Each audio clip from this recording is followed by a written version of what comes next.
Hello mga Mars and Pars! So for today's video po is gagawa tayo ng napakasimpleng potato recipe na sure akong mag-i-enjoy tayong gawing merienda or pangbaon ng ating mga anak sa eskwela. So napakasimple lang po at napakasarap nitong recipe na gagawin natin for today. So meron po akong 3 pirasong patatas dito. Kailangan lang po natin itong hugasan ng mabuti. And then kailangan nating balatan and i-slice po natin ng medium sizes. And then ilagay po natin sa ating pan, lagyan natin ng water at kailangan nating pakuluin hanggang sa tuluyan na itong lumambot ng mabuti. So after ilang minutes po nagpagpapakulo natin is kailangan nating i-check yung ating potatoes. Make sure na talagang malambot na siya at kapag malambot na po siya is kailangan natin yung strain and then durug-durugin po natin gamit ng tinidor or kung meron po kayong pang mash is mas madali. So ganyan lang po ang ating gagawin. I-mash lang po natin ito ng mabuti. So after ilang minutes nga po ng pagmamash is kailangan ganyan na yung kanyang magiging itsura. Ayan. So pinalitan ko lang ng kutsara para matanggal talaga lahat ng namumuo. And then gagamit lang po ako dito ng isang kanang tuna. So kahit anong brand po is pwede. Yung gagawin natin is kailangan lang nating i-strain yung ating tuna para matanggal lang po yung sabaw ng ating tuna. Siyempre, kailangan nating simutin ng mabuti kasi sayang din. At kapag tapos na po natin yung ma-strain, is pwede na po natin yung i-add doon sa ating potatoes na minash. Ayan, so ilagay lang natin dyan sa ating mixing bowl and then durug-durugin ng bahagya yung tuna para naman ma-spread siya ng mabuti doon sa ating potatoes. And then after po nyan is maglagay na tayo ng mga pampalasa. So naglagay lang po ako dyan ng salt, black pepper. Ayan, so depende na po sa inyo kung gaano kadaming pepper at yung timpla nyo sa asin, depende na po sa inyo.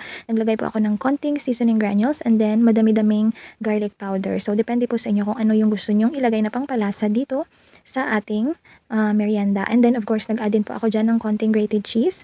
So, para mas masarap lang siya. Pero optional lang po yung cheese. Kahit wala pong cheese is magiging masarap pa din naman yung ating mixture. Kahit hindi na natin lagyan ng cheese. And then, nag-add lang din po ako dyan ng 1/4 cup ng breadcrumbs. So after po nyan is imekos-mekos lang talaga natin ng mabuti hanggang sa tuluyan ng maghalo lahat po ng ingredients na nilagay natin. And then after nyan po is mag-scoop lang kayo dyan, depende sa kung gaano kalalaking nuggets yung gusto nyong gawin or kahit anong shape yung gusto nyong i-form. So depende na po yan sa inyo. Ayan, so nag-scoop lang ako dyan ng around 1 tablespoon and then finorm ko lang din siya na parang regular na nuggets. So yan lang po yung ating gagawin. Depende na sa inyo kung gaano kalaki at kung anumang shape yung gusto nyong gawin dyan. Ayan, so dito po sa konting mixture na ginawa natin is napakarami po talaga ng aking nagawa. So talagang sulit siya. Parang around 40 or more than 40 nuggets yata yung nagawa ko dito. And then after po nyan is kailangan natin itong all-purpose flour and then yung sabaw po ng tuna na ating ginamit and then breadcrumbs. So yan, ganyan lang po yung ating gagawin. Ilagay sa all-purpose flour and then dun sa sabaw ng tuna and then lagyan po natin ng breadcrumbs and then ulit-ulitin lang po natin yung procedure hanggang sa matapos natin yung pag-coat dun sa lahat ng nuggets na ating nagawa.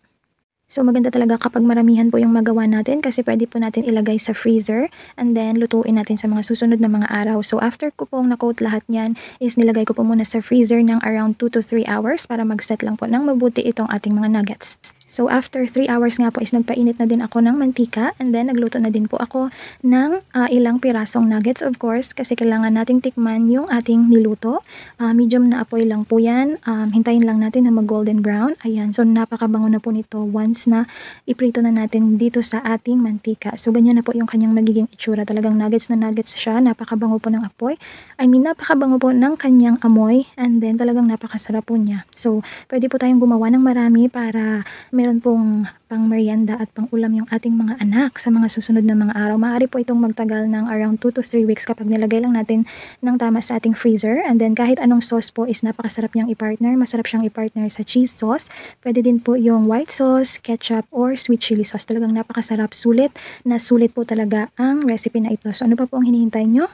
Try nyo na and thank you so much for watching. Don't forget to follow and like. Thank you po. Bye-bye!